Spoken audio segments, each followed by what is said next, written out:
Sinasamantala ng mga baka ng ina. Totoo diba? Di na kayo makontento. Nakisabi sa mga ginagawa na kwento. Di na ikaw pa reporter. Dami nyo na nalalaman, ba't hindi pa tumalon? Puro chismis na nalalaman. Nagkupula sa labas, di malaman.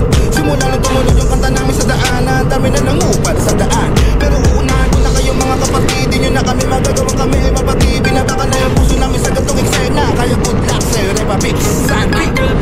Ako naman ngayon bibira para sa mga bibida-bida. Dami naglabasan, nakalaban mula nung nagpasikatan kasi nasa bawon na nga sila. Imbisa sa motorta ng hila bababa. Dami nag-iyakan na puro lang dala. Mga binubobo na kutak na lang aan. Katawa-tawa na wala na papala. Pinipili sarili sa mga katarantaduhan. Kaya na nadili kayo sa baba. Hindi na dumepende pa sa buhay. Kaya di na nagkakulay. Lilibing na lang sa buhay na di masaya. Masaya ka ba mang gago? Ngayon kaharap mo gago. Ngayon sino sa ating gago? Mga bara ko ay klaro. Wala ka na sakit tago.